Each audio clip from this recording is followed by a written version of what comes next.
belum. Alhamdulillah Rabbil Alamin, sampai sehat, kita aman, kita semangat.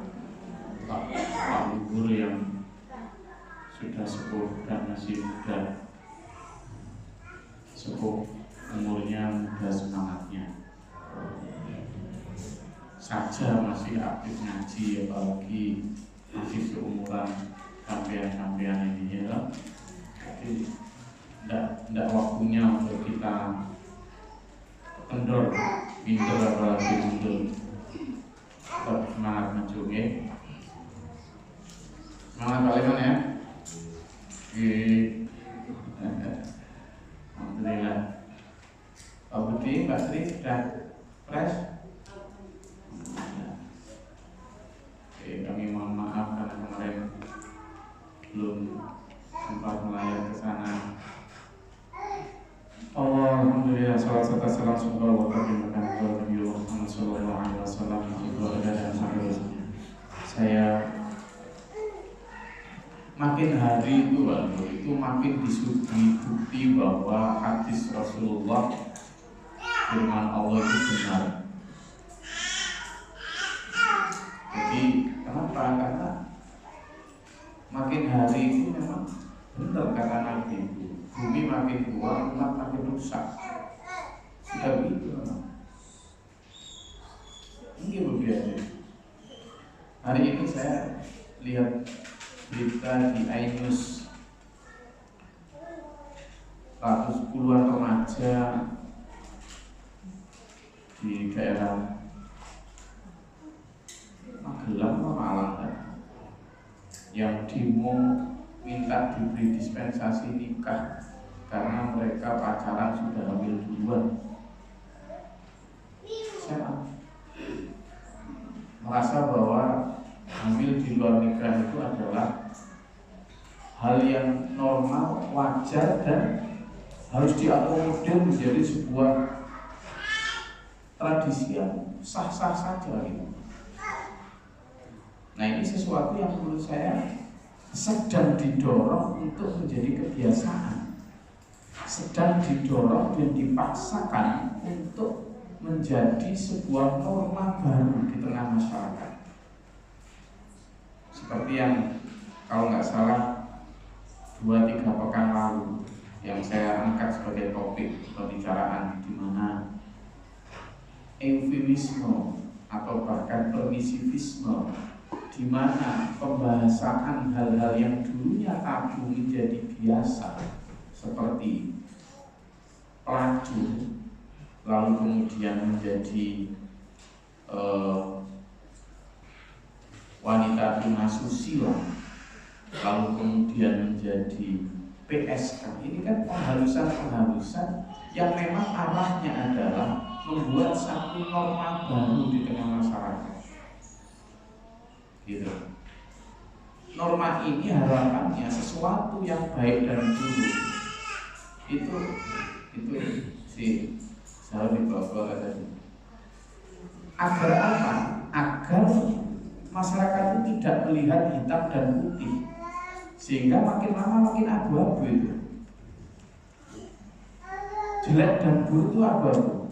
Jadi seperti yang saya sampaikan tadi, ketika anak-anak SMA yang sudah hamil duluan karena pacaran, tentunya karena waktu yang berzina, lalu meminta kepada sekolahan untuk diberikan dispensasi menikah sambil sekolah. Ini bukan menikahnya yang kita ini, tetapi adalah bahwa sedang mengkampanyekan seks bebas dan seks pranikah itu tidak apa-apa. Nanti pasti akan ada para tokoh yang kemudian menjustifikasi itu. Ini hanya saya ambil contoh kecil dulu. Belum lagi kerusakan di mana secara psikolog, secara psikis masyarakat itu rapuh sekali. Ketika kemarin misalnya di Tangerang ada 2 sejoli yang bunuh diri di hotel hanya karena cinta, dan tentu itu cinta dahsyat. Apa yang saya sampaikan? Betapa rendahnya dan dangkalnya pengetahuan agama ketika mereka menganggap bahwa dengan bunuh diri persoalan selesai, padahal dengan bunuh diri dia sedang baru ada di pintu persoalan yang lebih besar, dan itu tidak disadari. Karena kenapa Pak Herman? Karena bahkan yang bunuh diri sekalipun nanti tetap disolati. Nah padahal Pak Robi, dengan disolati ini orang yang jelas-jelas meninggal dalam keadaan gini kan sebenarnya tidak boleh itu, karena hukumnya sudah jelas. Kita tidak sedang sok suci atau sedang ekstrim apa-apa, tapi hukumnya jelas. Ketika Allah memberi kejelasan hukum seperti itu bukan karena kejam atau apa, tetapi karena untuk presiden positif supaya orang tidak begitu, gitu. Karena kalau kamu nanti begitu, kamu tidak akan disolati. Lah tapi karena kemudian begitu pun masih disolati, masih di ini, orang jadi berpikir aku bunuh diri tidak apa-apa. Kenapa? Karena toh nanti aku bunuh diri tidak akan masuk neraka. Kenapa? Karena aku tetap disolati dan didoakan sebagaimana biasa. Akhirnya menjadi apa? Presiden negatif. Itu loh. Nah, yang saya maksud sekarang gini loh. Oke, itu di luar sana. Di kita sendiri. Di kita sendiri. Ayo mulai, kalimatnya jelas. Anfusakum wa ahlikum nar. Selamatkanlah, jagalah anfusakum dirimu wa ahlikum dan keluargamu nar dari api. Berarti gini konsepnya Mas Dewi. Sekarang kita ini dengan serbuan dajjal seperti ini, dajjal itu fenomena. Dajjal itu sebuah peradaban. Dajjal itu sebuah civilization. Dajjal itu sebuah paradigma masyarakat. Sekarang sudah datang Pak. Nah, serbuan seperti ini, kalaupun kita misalnya melihat fenomena yang demikian rusak ini, tidak bisa mendakwai mereka. Sekurangnya pertama adalah kita dan keluarga kita. Ayo kita jaga betul. Kita dan keluarga kita, anak, suami, istri kita. Jadi kasur, sumur, dapur. Orang yang sekasur dengan kita, orang yang sedapur dengan kita, orang yang sesumur dengan kita. Sekurangnya itu. Kalau tidak bisa kurangi lagi, sekurangnya adalah sedapur dan kasur. Kalau nggak bisa sedapur, minimal sekasur suami istri.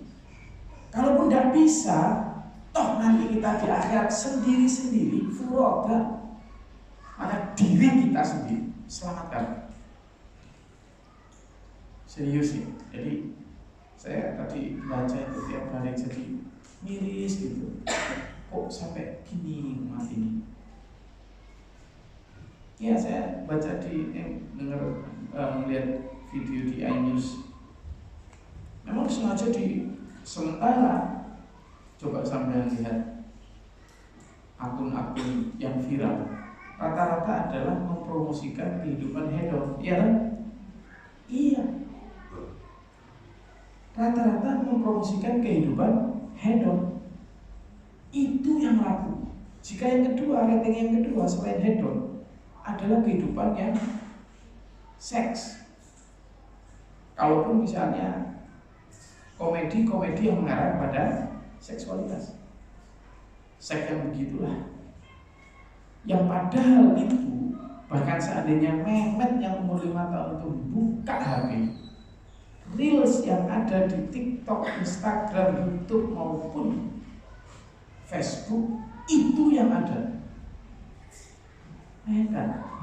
Ini saya anggap yang sudah berkorban.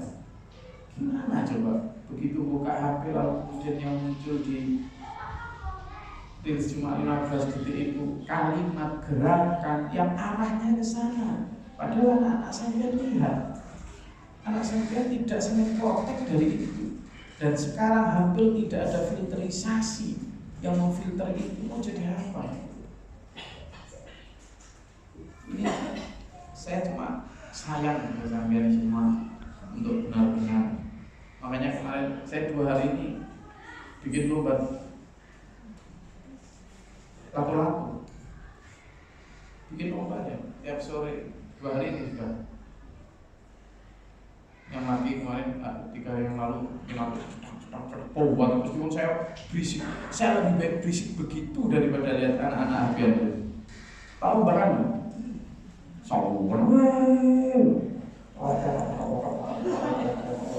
wis biarin wis. Iya jauh. Wani. Anak pada berapa sekarang kan? Ada berapa anak kita sampai 35-an? Ngelaku punya semua. Sambil hibur yang baru datang kemarin si kembar sama si Fahmi. Wes dari keluarga yang paling engguling kan, yang paling bertahan siapa lama? Dan juga berat 30 orang. Oh, lanjut 35 orang yang gede-gede itu. Lama ya. Terus tinggal 2 orang. Si Abil sama Akbar gaya. Nah, udah. Lama itu. Caranya beda, yang milik Abil itu talinya pendek itu. Nah, yang milik Akbar talinya panjang. Akhirnya Napoli yang menang. Abil kalah, kasih 5.000, hadiah 5.000. Gak terima Abil. Berapa lagi Gus?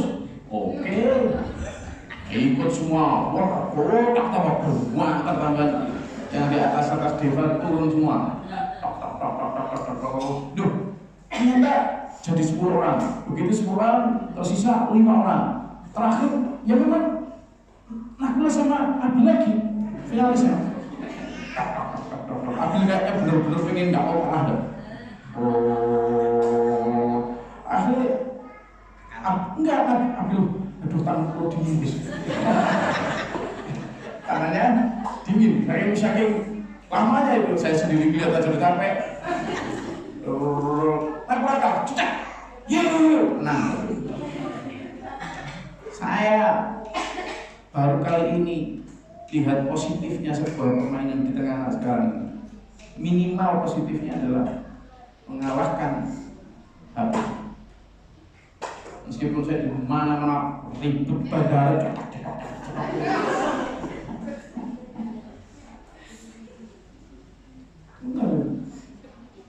Jadi mending gak sampean kesibukan dengan itu. Dia mau main seliding-selidingan biarin, gak apa-apa wis. Mau manjat pohon gak apa-apa wis. Saya kemarin kan sama ponakan-ponakan mampir ke SPM masih Bundul. Sungai bi, ya wis ayo.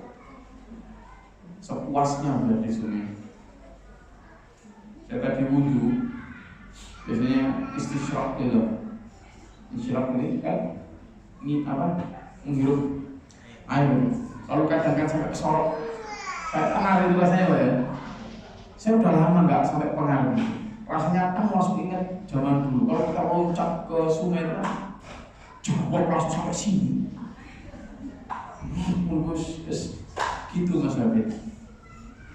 Mainan kita itu tidak ada satupun yang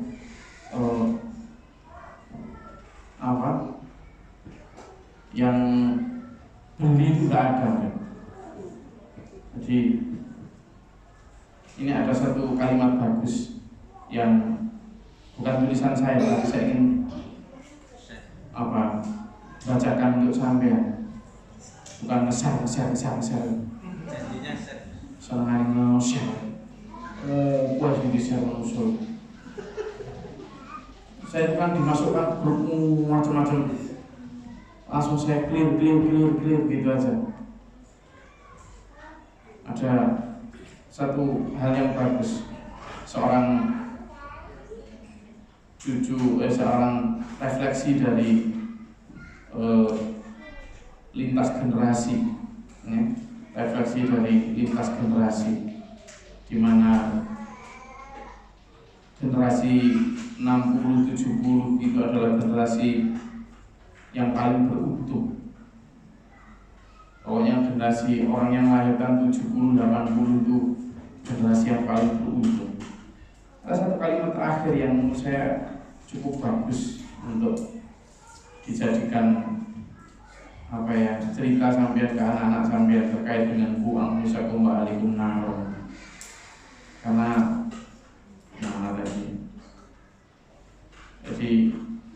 karena memang anak-anak sekarang itu benar-benar harus ditunjukkan bagaimana dulu, supaya dia punya perbandingan, ada komparasi, supaya tidak benar-benar hanya terbuai oleh kondisi sekarang. Benar-benar anak sekarang ini, makanya tadi saya 2 hari ini lah nyoba jemput Mbak Jisa. Terus tadi saya jemput, ternyata dia lagi sama teman-temannya gulung-gulung di jalan situ, di semak-semak gitu loh. Semak-semak, kamu ngapain? Katanya nyari buah yang dulu dimakan sama Mbak Mukhtar waktu SD. Tahu dari mana Mbak Mukhtar SD? Katanya baca sejarahnya itu nyari buah apa? Cipukan deh ya. Di jalan-jalan sini ternyata masih banyak ya, itu ditunjukkan billboard gitu, kuning-kuning ya, akhirnya seragamnya ya kuning semua, tidak apa-apa gitu, kuning gitu, tidak apa-apa. Moga. Jadi kalau coba bayangkan anak-anak kita, oh ini selamat datang. Waalaikumsalam. Ini teman saya juga, ini Dr. Marsudi. Selamat datang Abudan. Ini Ustadz dari Jakarta ini. Nanti setelah ini kenalan di sini, Ustadz. Ini Ustadz Dr. Marsudi ini. Khusus dari Jakarta untuk ikut ngaji. Saya sampaikan pada kalau baju anak-anak kita kotor, kalau tubuh anak-anak kita kotor, bisa dicuci. Tapi kalau pikiran dan hatinya kotor, sampai cuci di mana? Jadi kalau pikiran dan kalau bajunya dia, tubuhnya kotor, tidak apa-apa, semprot selesai, laundry selesai. Tapi kalau pikiran dia, hati mereka yang kotor, mau laundry kemana sampai? Maka kalau daripada dia pegang HP ini, biar dia robek-robek kertas tidak apa-apa, dia robek-robek pakai apa ini mainan di rumah tidak mau ngapa, yo wis. Kalau cuma mainan dia di rumah lalu berantakan, kita ngata paling nggak sampai sejam. Tapi kalau masa depannya dia berantakan, gimana sampai itu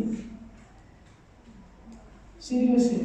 Jadi dulu mungkin anak-anak kita atau masa kita itu nggak terlalu kenal ya nakal, tapi nakalnya itu kan di alamnya. Ini sekarang kan nakalnya di alam pikiran ya. Nah itu, maka saya tadi mengambil topik untuk untuk topik kita adalah tadi qu anfusakum wa ahlikum nar, jagalah dirimu dan keluargamu dari api neraka. Apa itu? Ya sekarang ini dengan fenomena civilization yang dulu Samuel Huntington itu ngomong ada clash of civilization, benturan peradaban. Ya sekarang ini, nah sayangnya kita yang sudah tua, yang sudah bapak-bapak ini, itu sekarang bukannya membentengi anak-anak kita, tetapi justru larut di situ. Generasi kita ini, Mbak Dia, Mas Amon, ini generasi kelahiran 70-an kan? Iya tak? Dulu kan tidak ada. Yang tampil di layar itu siapa? Artis toh. Nah kita sekarang ini siapapun bisa jadi artis toh. Akhirnya apa? Generasi tahun 70-an juga ikut-ikutan nyoba jadi artis. Goyang-goyang astaga. Itu istrinya, suaminya kemana? Nunjukkan bokongnya, maaf ya saya mau. Kemana suaminya? Lah kalau ibunya begitu, pada di dalam Islam konsep ibu itu adalah al-mar'atu ustadz walad. Ibu itu adalah guru untuk anak-anak. Lah kalau gurunya joget-joget kayak ini, anaknya gimana? Muridnya gimana? Kalau dulu ada pepatah, guru kencing berdiri, murid kencing berdiri. Sekarang gini loh Mas Yed. Sekarang gini loh. Kalaupun kita tidak bisa menyelamatkan dunia, sekurangnya kita bisa menyelamatkan diri dan keluarga. Please start from yourself. Ini biarlah saya kampanye ini serius. Ya. Saya sama Pak Dr. Masudi ini sedang rencana bikin sekolah di Banten. Sekolahnya yang benar-benar tadi itu, dan juga di Bantul ya. Di Bantul ya kemarin. Untuk itu tadi berangkat dari keprihatinan kita terhadap kondisi seperti ini. Sama dulu Pak Guru Mokhtar ketika di Lamongan juga begitu. Beliau selalu menyatakan kepada para santri, seandainya lembaga pendidikan yang sekarang ada itu sudah cukup membentengi, saya nggak pikir, saya ini sedang berusaha untuk apa? Karena keprihatinan ini, serangan ini masif dan sistemik. Nah sementara gerakan kita Mas Henry membentengi itu tidak masif dan tidak sistemik. Kita kalaupun ada itu termarginalisasi, terpecah-pecah di dalam golongan-golongan kelompok jalan sendiri-sendiri. Padahal setan dan golongannya ini nyatu, masif, sistemik, dan satu komando. Jadi pukulannya telak banget. Saya nggak kasih tahu. Ini TikTok itu dan hampir seluruh platform media sosial itu ternyata punya algoritma khusus. Jadi misalnya TikTok ini kan milik Cina nih, ya milik Cina TikTok. Nah TikTok itu reels atau yang muncul di Amerika dan reels yang muncul di Cina-nya sendiri beda. Jadi dia punya algoritma yang kemudian apa yang sering muncul di Amerika, di Asia itu beda-beda. Tergantung apa yang mau dituju. Di Amerika misalnya bicara ada tentang ya pornografi, tentang musik, tentang hiburan, tentang kejahatan, kriminalitas, macam-macam gitu. Sama kayak di Indonesia juga begitu. Yang diserang adalah moralitas, yang kemudian degradasi serendah mungkin lah agar orang yang berada di yang muncul selalu dimunculkan itu yang paling sering itu apa? Misalnya tentang apa? Perpecahan, tentang saling olok-olok antar golongan. Kalau nggak gitu tentang pornografi, atau semi pornografi. Kalau nggak gitu tentang saling menghina. Tetapi di Cina enggak. Yang muncul di sana adalah tentang keberhasilan siswa ikut olimpiade apa, tentang pembangunan ini positif toh. Nah, kalau sudah kayak gini, apa yang kita lakukan? Mereka sistemik sekali, gitu. Iya, misalnya melanggar ketentuan dan ya kan aturan komunitas entah di Facebook, entah di YouTube. Siapa yang bikin ketentuan? Mana yang boleh, mana yang enggak? Nah kita kalau nggak kemudian juga sistemik di dalam apa mempersiapkan generasi kita, jadi bancaan gitu. Ya, jadi ini anak-anak sampean, saya memang sering menyampaikan ini minimal untuk menjadi reminding terus ke sampean. Karena saya melihat anak-anak kita yang lucu ini, saya kan hanya melihat lucunya, nggak melihat bagaimana what next, apa yang akan terjadi ke depan. Tuh, apa yang terjadi ke depan. Jadi yang saya ingin sampaikan ke sampean ini adalah apa ini, setelah melihat yang saya tadi itu, misalnya tentang orang yang bunuh diri hanya karena merasa tidak itu, masa dia ngomong sama di surat wasiatnya, tolong kuburkan kami dalam satu liang lahat. Asumsinya kan kalau bunuh diri bersama, dia akan bersama di akhirat. Padahal muslim. Apa nggak diajarin bahwa tidak ada konsep begitu, itu tidak ada. Kenapa sih saya ini? Saya tidak sedang mengkritik si oknum ini, tapi saya melihat bagaimana sih sebenarnya pendidikan kita ini. Orang seringkali paling menggali misalnya karena bunuh diri, oh ini gara-gara orang tua yang kurang memberikan kebebasan. Jangan menyalahkan itunya. Tetapi kalau zaman dulu kita kan sekeras-kerasnya orang tua ya tetap gak ada kemudian pertimbangan ke arah sana. Sekarang anak kecil hanya karena dimarahin gak boleh gitu, lalu mau bilang dari gantung diri ini kan gitu. Jadi kita melihatnya lebih kepada apa? Pendidikan secara lebih luas. Apa sih yang sebenarnya terjadi di lingkungan keluarga kita? Ya benar ya. Jadi kalau kita melihat itu, maka yang kemudian kita sorot adalah diri kita, lalu kemudian keluarga kita. Ini yang terpenting.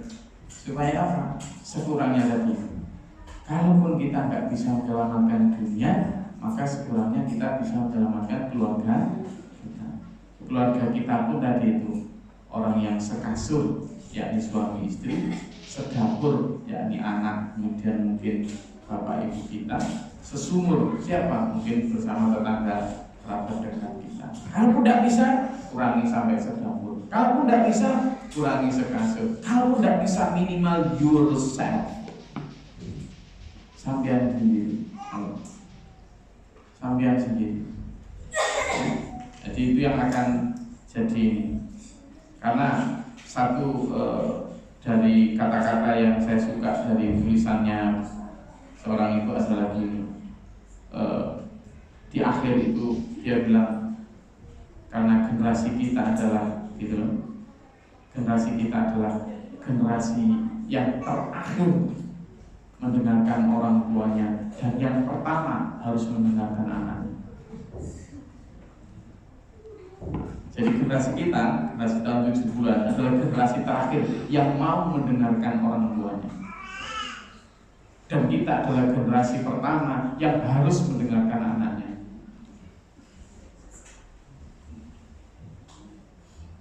Iya kan? Iya. Kita ini generasi terakhir setelah generasi tahun 70-an, 80-an sudah jarang mau mendengarkan orang tuanya. Dan kita karena tahun 70-an sekarang mulai punya anak, kita lah yang kemudian harus mendengarkan anaknya. Nah, kita tidak bisa merubah itu. Kenapa? Kita harus sekarang ini mulai memodifikasi itu. Bagaimana? Memodifikasi untuk tetap mendengarkan anak, tetapi juga jangan kemudian diatur oleh anak, agar mereka juga mau mendengarkan kita.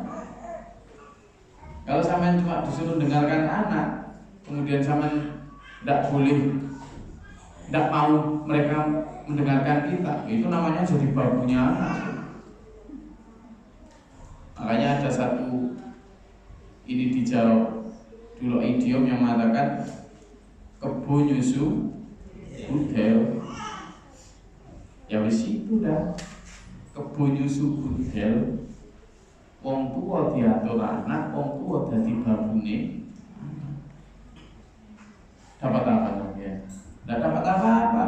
Di dunia sampean hanya membesarkan secara fisik, sementara secara psikis tidak berkembang.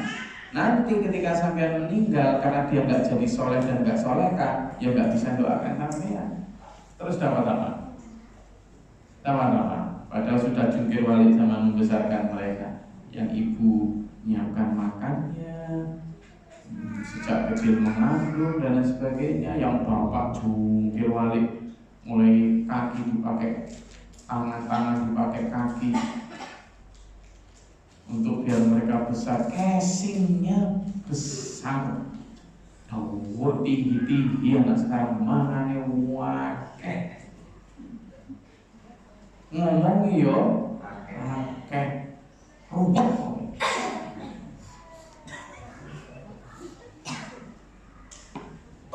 tinggi gede badannya, tapi otaknya kosong. Otaknya benar mungkin cerdas Mas Malik, hatinya ini loh tidak punya empati. Tak lihat lah, kayaknya bahasanya mungkin bahasa antara Padang atau Makassar dulu. Marah-marah ibunya kan, anaknya dipanggil enak aja di dalam, nggak istilahnya nggak semau, nggak apa, tapi ya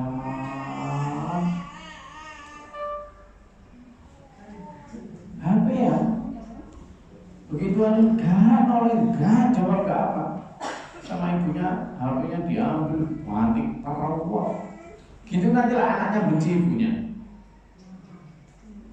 Padahal balas pijeti aja belum pernah. Segitu sekarang. Jadi benar ini, kalau nggak kayak gini ini nanti, ini yang disebut dengan Mas Andi, lost generation. Generasi yang hilang, casingnya ada, tapi sebenarnya tidak ada. Nah, setidaknya di SPM itu ya, maka kalimat anfusakum wa ahlikum nar. Apa sih yang dimaksud dengan jagalah jauhkan dirimu dan keluargamu dari api neraka? Api neraka masih nanti. Neraka yang di sini nih loh. Aura neraka yang di sini nih loh. Panas ketika ditegur, balik ngomong, ketika diajak ngaji, diajak ibadah, tak mau. Dan mereka terpapar oleh apa? Panasnya persaingan ambisi. Kepingin kayak si Jongkok. Tahu Jongkok? Artis Korea itu. Bukan nggak tahu itu sing iya Medrin nyanyi di Qatar malu ya mirip dengan terus pikirannya gitu dok. Sementara yang perempuan juga gitu. Saya lah dulu itu suka sama mie. Jadi waktu mahasiswa itu makannya mie terus. Lah, udah lama sekarang nggak makan mie. Kemarin itu diberikan ini mie tapi mie sehat Lemonelo apa? Iya. Nah, saya diberikan itu terus tadi itu coba bikin sendiri. Buka. Begitu ngambil bumbunya, ada stiker gambar orang Korea itu. Sampai masuk lemon. Bisa.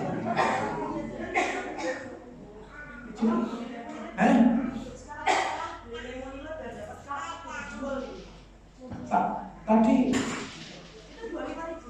tak buang. Ya tadi ada ya. Saking coba bayangkan. Cara masukkan gencarnya begitu, sistematisnya begitu, menusuk sampai ke situ-situ. Bayangkan, sampean memperkenalkan ayat kursi, memperkenalkan wajahnya siapa, nggak ada. Iya Mas Habib, itu gambarnya siapa? Wajahnya kayak kamu, Bin. Putih, ganteng kayak kamu. Loh, Mas Hafid ini, iya, siapa itu? Tadi gambarnya siapa itu? Ya, Pak, cuwilan sing apa?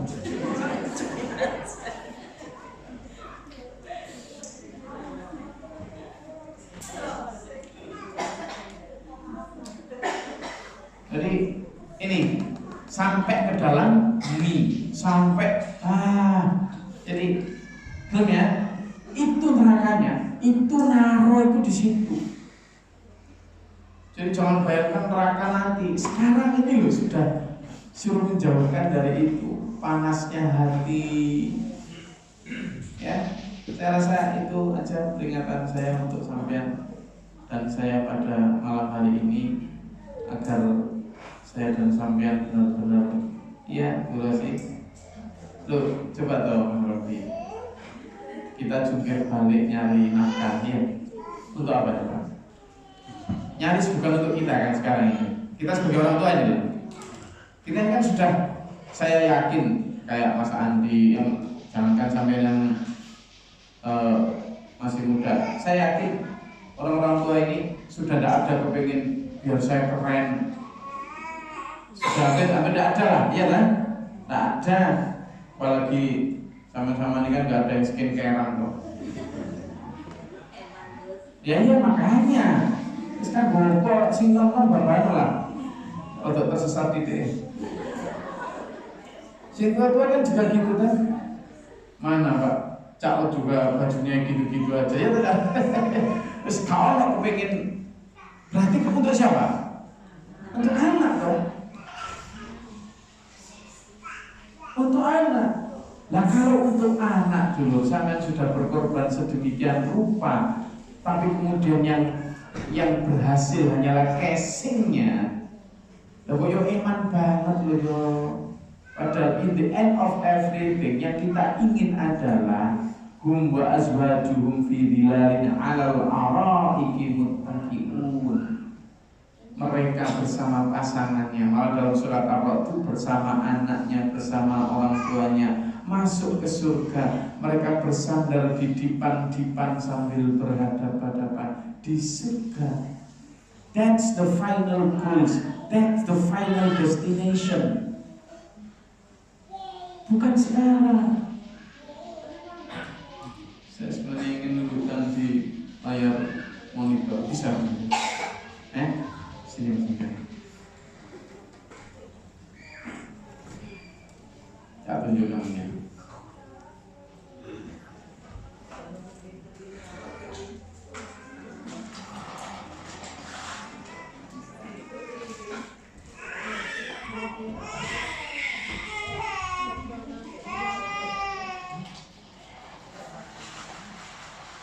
Pakai laptop sama apa pakai kamu?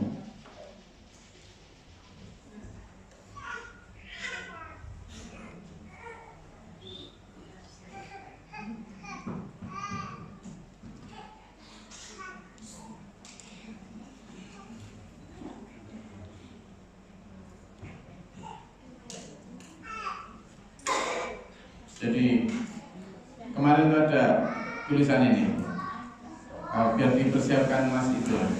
Gini Mas Andi, seorang itu tanya sama kakek, bagaimana sih orang-orang di zaman kakek? Saya ini kan sudah kakek. Saya sudah dipanggil mbah oleh banyak orang loh ya. Iya betul. Orang saya sudah punya anak, jadi rata-rata sudah manggil saya apa? Mbah Glory. Itu biar enggak ramai.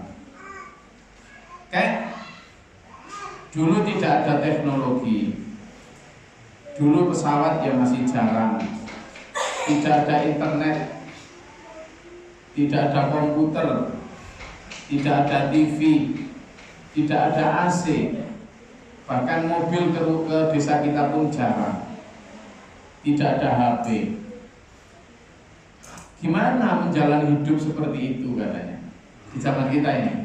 Ya makanya di desa kita tidak ada HP, tidak Ya pesawat ya jarang dulu kalau ada pesawat lewat, jalur duit. Iya. Sambil nonton ke atas, jalur duit gitu. Tidak ada komputer, tidak ada internet, tidak ada TV. TV paling satu desa satu itu pun dilihat hanya pas malam minggu. Film akhir pekan. Mobil pun yang lewat tempat saya itu mobil pickup L300 itu tak kejar biar kita bisa gandol istilahnya. Jadi kalau kita sudah ada kita mobil makin kencang karena nggak mau digandoli. Makin kencang dia lari, makin kencang kita kejar. Terus nggak ada seperti itu gimana? Kata kakeknya, ya memang saat itu tidak ada HP, tidak apa, tapi tidak apa-apa. Tapi generasimu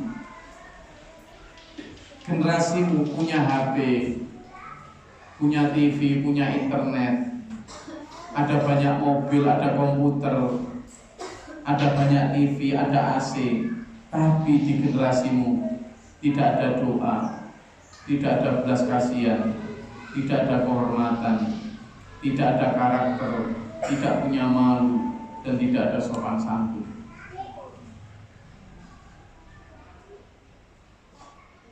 Kamu punya TV, tapi kamu tidak punya malu. Kamu punya internet, tapi kamu tidak punya rasa hormat. Kamu punya komputer, tapi tidak punya karakter. Ya. Kamu punya HP, tapi kamu tidak punya doa dan seterusnya. Ya. Kamu punya teman viral mungkin ribuan orang, tapi tidak punya teman sejati. Kami bermain sepeda tanpa helm. Siapa ini? Kami sekolah bermain sampai senja, tidak pernah nonton TV. Kami bermain dengan teman sejati, bukan teman internet. Jika merasa haus, kita minum air kendi, bukan air kemasan. Kita tidak pernah sakit hanya karena berbagi minuman dengan 4 orang teman kita.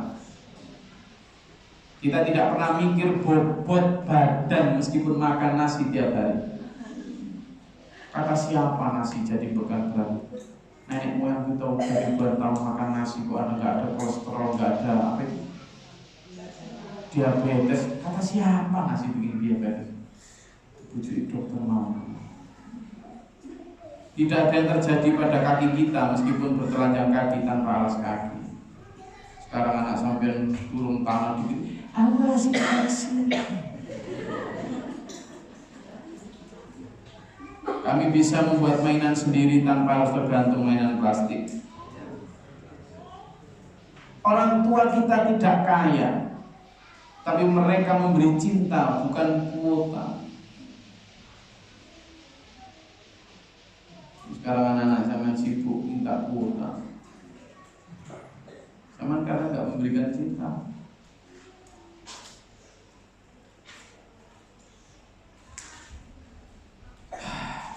Nah itu satu di antara. Nah ini saya kirim ke siapa ini?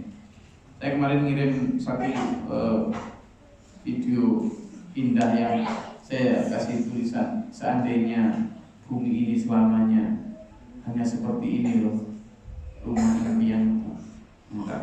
Tak share ya. Bisa mas bisa. Oh masih ambil laptop. Oke, sambil nunggu Mas Misal ambil laptop, ada yang mau ditanyakan? Silakan. Ya silakan. Ya. Tidak ada. Kewajibannya cuma tinggal 3: memandikan, mengkafani, dan menguburkan. Karena mau dilarang. Ya memang masyarakat memang begitu. Saya sampaikan karena jangankan sampai yang meninggal begitu. Nabi Muhammad sama orang yang meninggal masih punya utang aja tidak berani. nyolat dia.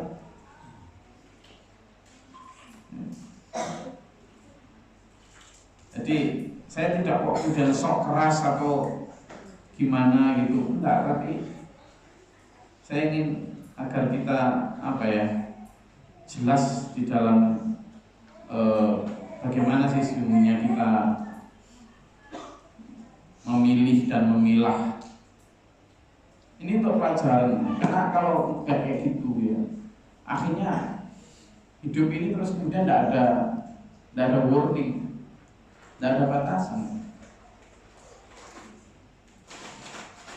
Orang meninggal, belum balik bersama pelacur, yang pelacurnya juga meninggal, bersama meninggal dalam keadaan belum balik setelah OD, setelah belum balik berzina.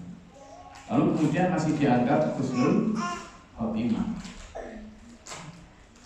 masih mudah-mudahan amal ibadahnya diterima dan husnul khotimah. Terus apa? Berarti ngapain kita berbuat baik di muka bumi ini? Kan gitu jadinya. Untuk apa kita bersusah payah menjaga diri kalau memang mati dalam keadaan begitu pun masih masuk? Untuk apa kita susah-susah ya lah? Terus berbuat semaunya aja, kenapa sih? Kalau mati dengan mati kayak itu, gitu jadinya. Apalagi kemudian masih. Jadi, tapi terlepas dari itu, Mbak Tri, kita yang menjadi topik sekarang ini bukan tentang, saya bukan pemegang kunci surga ya, sehingga saya nggak tahu apakah dia masuk surga atau masuk neraka. Yang sedang kita bahas adalah bagaimana agar kita memberikan semacam shock terapi, bagaimana kita memberikan batasan agar kita itu nggak gampang kemudian memutuskan untuk hal-hal yang sudah jelas di nas Allah bahwa itu adalah suul, supaya takut manusia. Kalau karena itu nggak dicamkan gitu, manusia akhirnya gitu, nggak ada takut, nggak apa-apa. Akhirnya apa?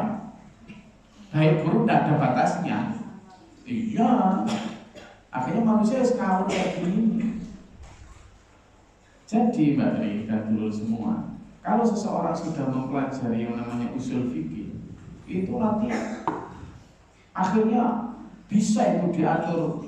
Makanya ada, kalau sampai datang ke saya, itu ada seorang ustaz bilang, kamu datang ke saya, kemudian ditanya, terus Yai, ini halal apa haram? Maka Yai itu akan bisa ngomong, kamu minta yang halal apa yang?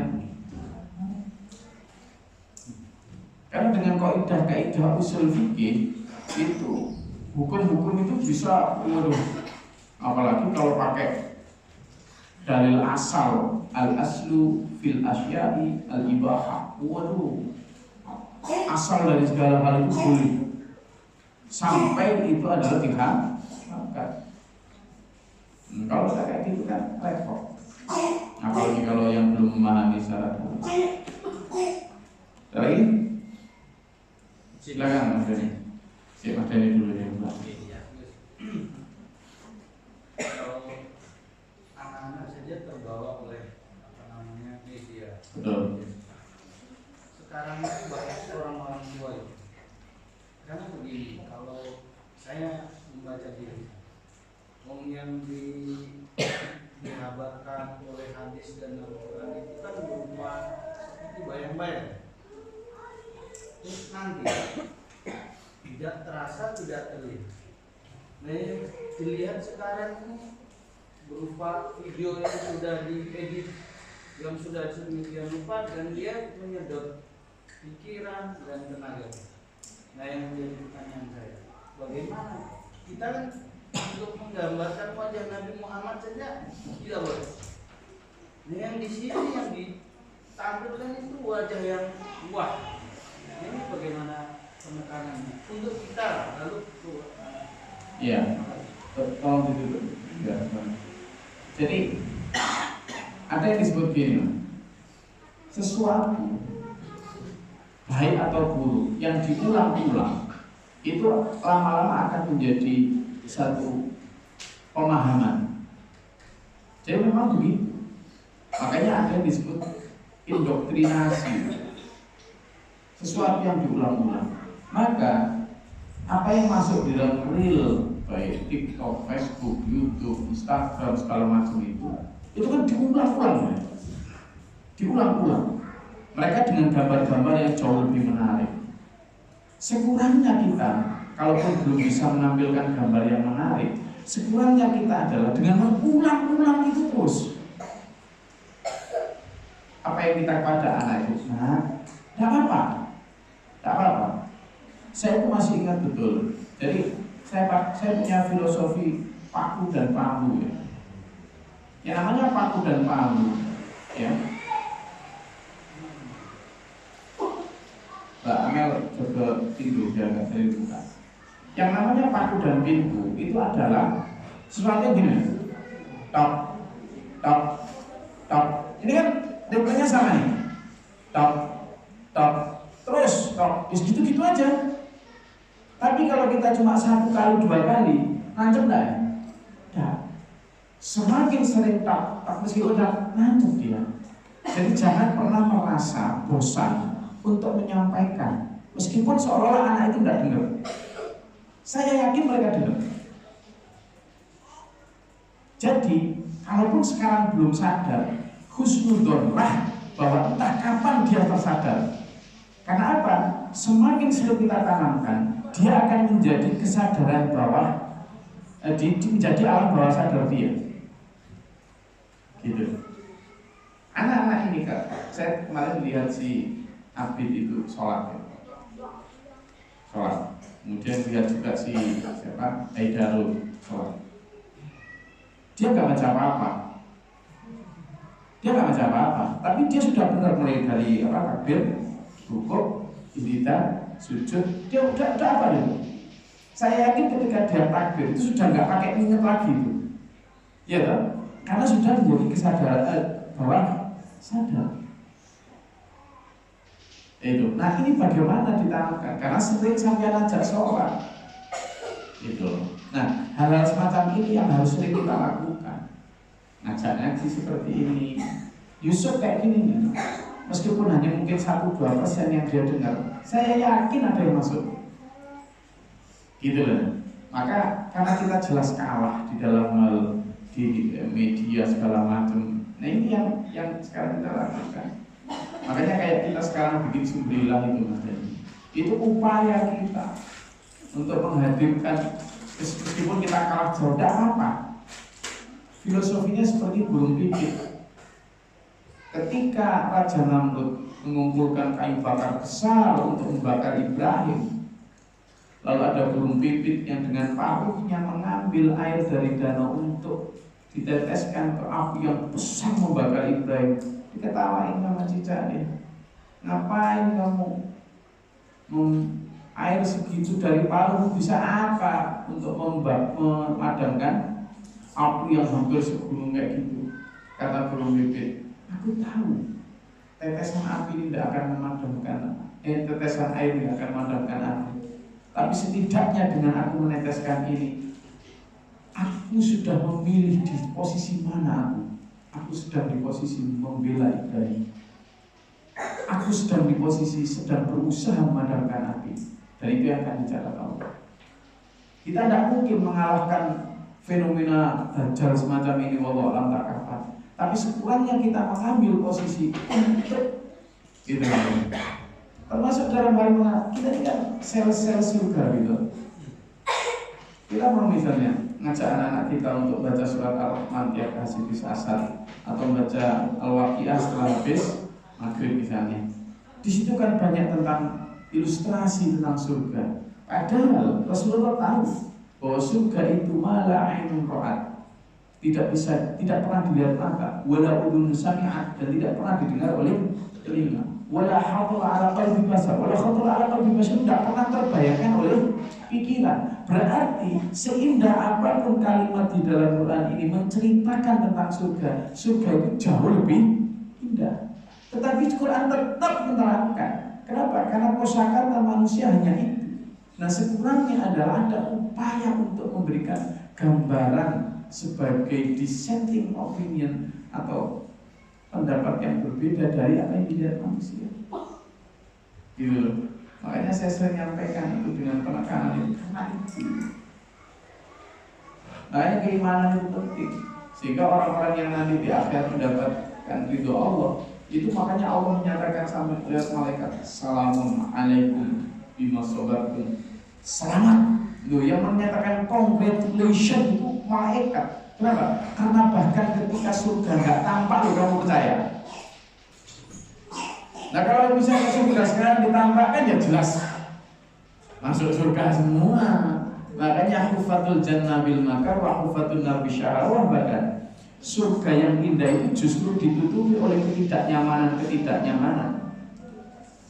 Sebaliknya neraka yang sangat menjijikkan itu ditutupi oleh hal-hal yang indah. Di sini letak kita watawasau bil haq watawasau bis sabr itu. Menjadi golongan hilang semua orang rugi kecuali exception. Siapa? Alladzina amanu wa beriman wa amilus sholihati dan beramal saleh dan watawasau bil haq watawasau bis.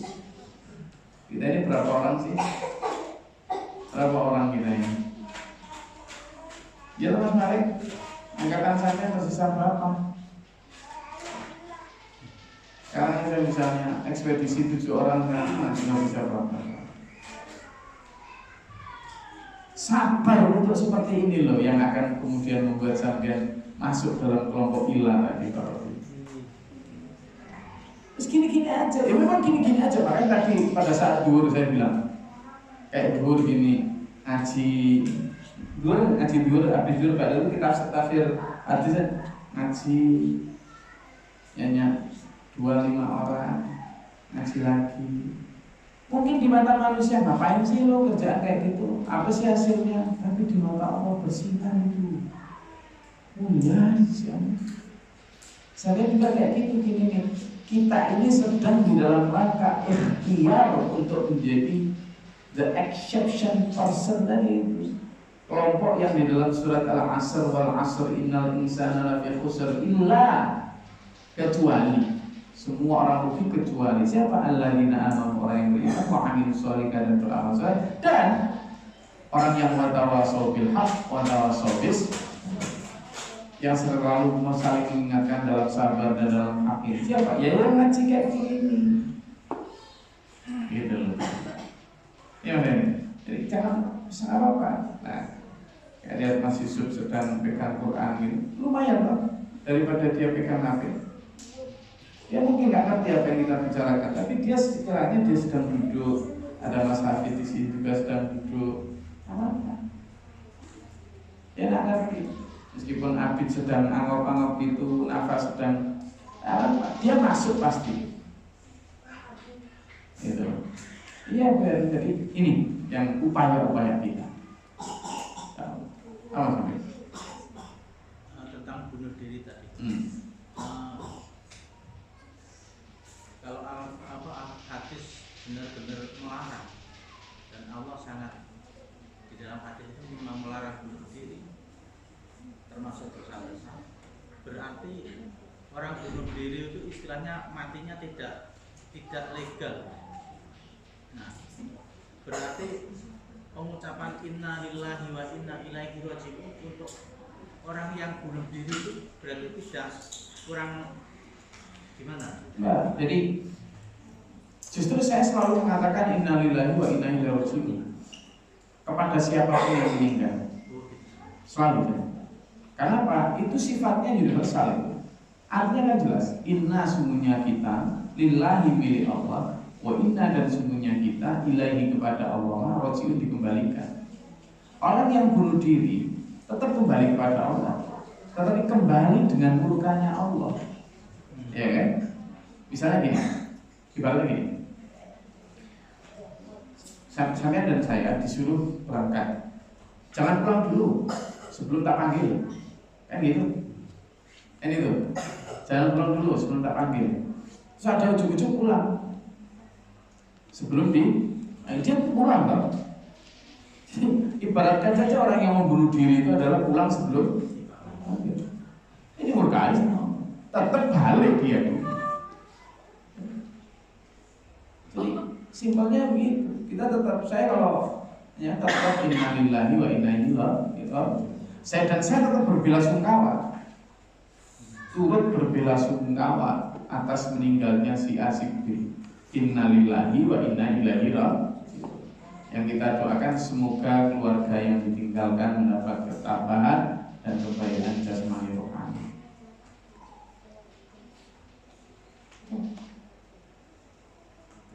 Ada lagi? Itu ada lagi? Gak apa-apa. Ya silakan.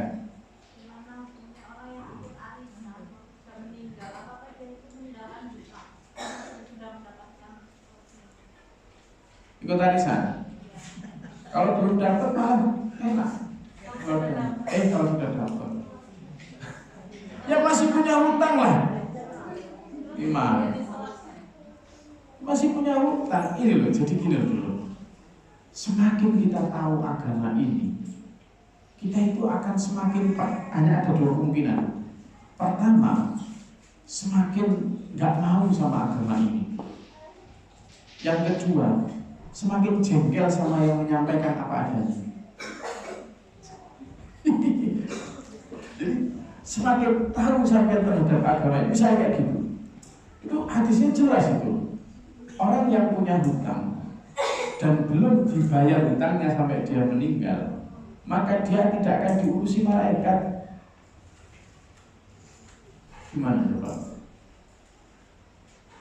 Nabi Muhammad kan ada satu cerita yang kemudian tidak mau menyolatkan sampai kemudian cerita. Padahal itu sahabat loh, sahabat itu. Nah terus gimana sekarang? Nah kalau punya arisan kalau meninggal, ya dia punya hutang berarti. Saya tidak ngomong suruh Fatimah loh ya, bukan loh ya. Saya ngomong tentang dia masih punya tanggungan yang kemudian tidak diurusi oleh malah Nasrul Fatimah atau Husnul Fatimah wala urusan dia. Tapi saya punya hutang begitu. Terus ya apa? Ya kalau bisa jangan berhutang. Terpaksa ya sawono nyaur. Kalau belum nyaur, memang belum waktunya Gus. Ya sampai itu berwasiatlah kepada si A si B bahwa saya punya hutang ini. Sewaktu saya meninggal, tolong dibayar. Begitu sudah ada orang yang saya yang bertanggung jawab membayar, meskipun belum dibayar, dia sudah diurusi malaikat loh. Karena sudah ada orang yang bertanggung jawab. Jadi dia meninggal nih, ikut arisan toh. Nah, dia meninggal ikut arisan. Tapi dia tidak pernah cerita bahwa dia ikut arisan, terlantar dia. Tapi kalau dia ikut arisan, dia cerita, aku ikut arisan di sana. Tolong kalau aku mati bayar ya. Tapi dia ceritanya di surat waris wasiat disimpan, ya kan? Nah, pada saat meninggal, wah keluarganya ngomong dia orang baik, gini, luar biasa. Setelah dikuburkan, buka ada surat wasiat utangnya kayak, wah kurang ajar ya. Jangan gitu, tetap saja. Ya, ini, oke. Coba Mas Bidan tunjukkan sebuah kondisi duniawi ya. Jadi sebenarnya kehidupan duniawi itu kan yang gak usah yang biasa-biasa kayak gini gitu aja, masa gak cukup. Ayo Mas Bidan lama-lama.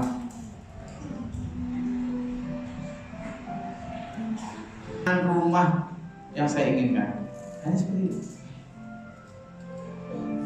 Serius, seandainya dunia ini selamanya, cuma karena nggak selamanya, nggak dapat gitu loh, nggak apa-apa sih.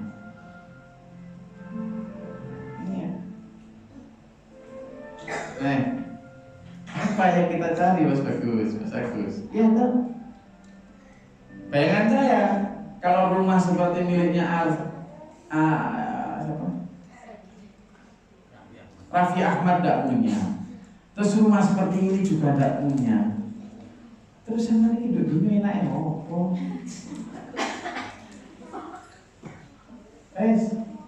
Nah ya, kalau milik seperti Raffi Ahmad yang katanya harganya 200 miliar tidak punya. Terus rumah desa sing tenang gitu tidak punya. Terus sampai ini uripe oleh apa? Maka sudah, tidak punya yang kayak Raffi Ahmad, tidak punya yang begini. Ayo bantukan harapan kita seperti Al-Kahfi, Ar-Rahman, Yasin, dan Waqi. Saya tadi baru baca sinopsis tentang 7 yacht paling mahal di dunia. Yacht paling mahal di dunia miliknya Bill Gates. Sekarang Elon Musk. Harganya berapa Pak? 9 triliun. Tapi sama tahu ya, kapal pesiar itu. Kapal, bukan kapal ya, perahu untuk dirinya. Itu harganya berapa? 9 triliun milik Bill Gates. Sekarang Elon Musk lagi bikin harganya 18 triliun. 18 triliun itu 18.000 miliar. 1 miliar itu 1.000 juta. 3 itu pick-up oil. Apa mana 3 itu pecel kira bungkus Mas Malik. Insyaallah. Deh, sampai dan saya nggak mungkin dapat itu, sudahlah. Apa mana cuma jualan nyes, nggak akan. Iya kan? Apalagi cuma jadi tukang servis PLN. Apa mana main di sore mobil campur uli, nggak mungkin. Saya tak Pak Gun. Ustaz Pak Gun, LAP Pak Gun. Ya, saya rasa itu kajian kita pada malam hari ini. Ayo kita selamatkan diri keluarga kita dari api neraka dan kita dorong keluarga kita untuk mencapai surga. Ya. Sebelum saya akhiri, saya minta teman saya di Mas Dr. Masudi dari ini untuk kenalan. Ke depan sini Pak. Ya, tidak apa-apa, tidak pakai kopiah, tidak apa-apa. Tidak perlu kita kenal. Memang tradisi di kita begitu. Tamu itu membawa berkah untuk kemudian berbagi rahmat, berbagi. Silakan, tausiah, kenalan dan sama-sama kita nih. Sama,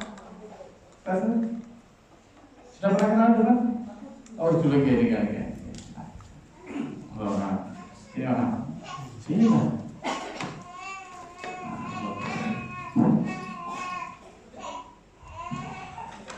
Kenalan, memberikan kesan dan kesan gitu.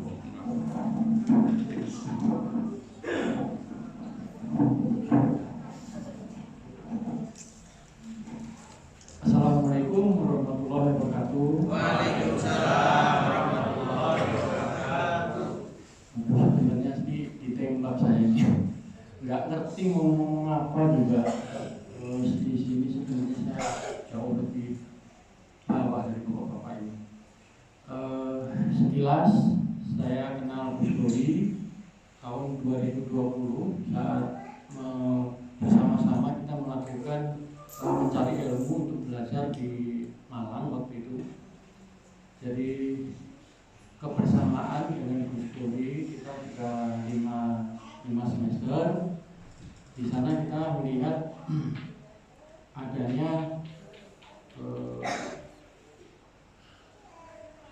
bentuk sosok Gus Dori yang memang benar-benar jadi menurut kami panutan dari kami grup di kuliah itu ya. Jadi kita 10 orang melakukan perjalanan bersama dan Gus Dori selama itu juga sebagai pionir kita, sebagai apa namanya, sebagai leader istilahnya. Jadi apapun yang dilakukan kami itu ikut mengikuti gerak-gerik beliau. Dari segi belajar, dari segi agama, semangat menurun ke kita. Jadi apa yang kita lakukan itu kiblatnya ke beliau. Dan kami beberapa kawan memang terdapat berasal dari beberapa ini juga komunitas, artinya ada yang dari pihak-pihak agamanya memang juga udah kuat, ada yang pas-pasan seperti saya ini.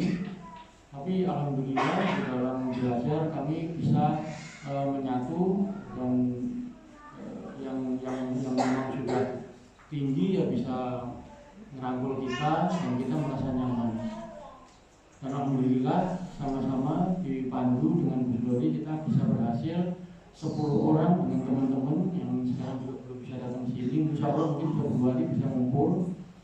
Itu merasa nyaman, merasa senang, berhasil bersama, dan insya Allah berkah ilmu yang kita dapat.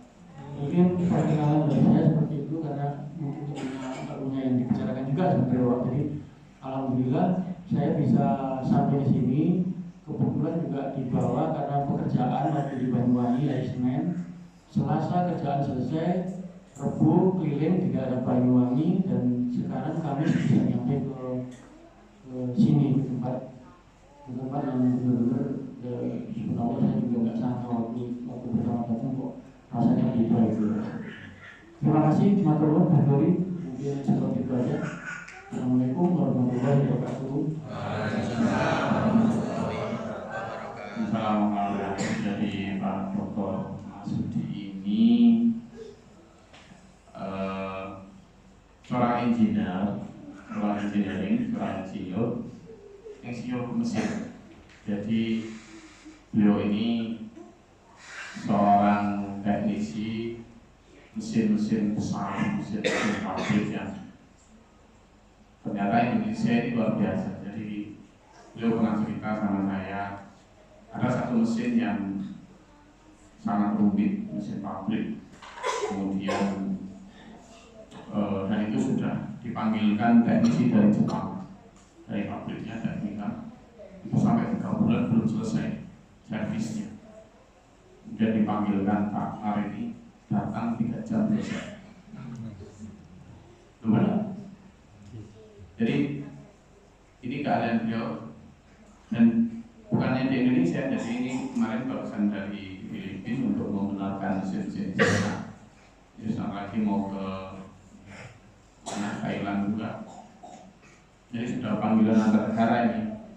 Nah, kemarin bareng sama saya, beliau seorang dosen juga di Bekasi sana, dan bareng sama saya untuk menyelesaikan studi doktor S3 di Universitas di Malang.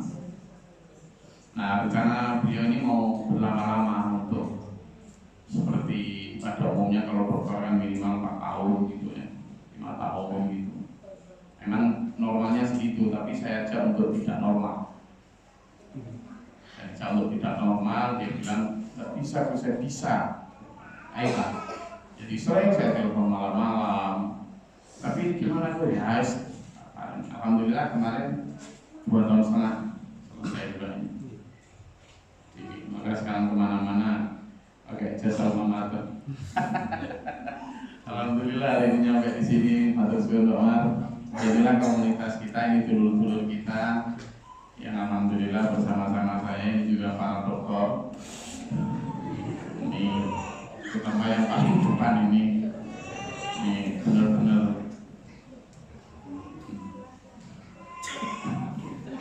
ini teman-teman saya, orang-orang hebat di bidangnya masing-masing, dan saya bersyukur punya komunitas semacam ini. Ini dulu kita yang cabang SPMA Denpasar, ada satu cabang lagi di SPMA Tabanan, kita 40 menit dari tadi yang masuk kota Tabanan tadi, sama di sana ada cabang kita juga.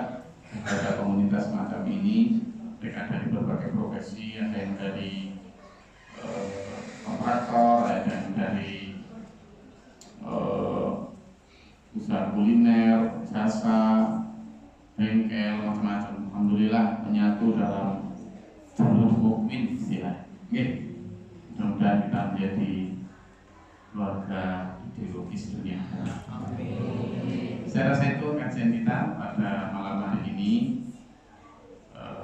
Tetap semangat dan jangan minder, jangan mundur untuk menyampaikan kebenaran ini, karena keselamatan toh nanti di akhirat kata Allah, a'udzubillahi minasyaitonir rajim, laqad ji'tumuna furada kama khalaqnakum awwala marrah. Nanti kamu akan datang kepadaku sendiri-sendiri seperti pertama kali aku menciptakanmu. Sehingga tadi saya ajak untuk menyelamatkan diri dari kenapa? Pada akhirnya, in the end of everything, Kita akan menghadapi Tuhan itu masing-masing. Anak lari dari bapak, ibu lari dari suami, suami lari dari putranya karena tidak mau disangkut pautkan. Karena itu kita bisa saling menyelamatkan di sini sekarang. Maka sayangilah anakmu, istrimu, suamimu, dunia akhiratnya. Bukan hanya casingnya, tetapi juga isinya. Bukan hanya jasmaninya yang kamu besarkan, tapi juga rohaninya. Jaga dan sayangi dunia akhiratnya. Semoga Allah menjaga kita, menuntun kita dalam siratal mustaqim ila akhir. Amin. Allahumma shalli wa sallim ala sayyidina Allahumma fil mu'minin wal mu'minat wal muslimat al-ahya'i wal amwatin wa barik saja. Allahumma atina fid dunya hasanah wa fil akhirati hasanah wa barik lana fi ma ataytana wa qina syarra ma qadayta innaka antal wahhab. Astaghfirullah wa atubu ilaik. Allahumma rabbana Allahumma hasbina wa syai'atan wa rabbana atina wa qina adzabannar. Rabbana la taj'alna fi qulubina ghillan lil mu'minina Rabbana la tu'akhidhna ma syarikna lana la tu'akhidhna ma syarikna Rabbana atina fid dunya hasanah wa fil akhirati hasanah wa qina adzabannar. Rabbi ighfir li wa li Rabbana ighfir lana wa sabbina muslimin. Rabbana taqabbal du'a innaka sami'un 'alim wa anta as-sami'ul 'alim wa subhana rabbika rabbil izzati amma yasifun. Assalamu alaikum warahmatullahi wabarakatuh.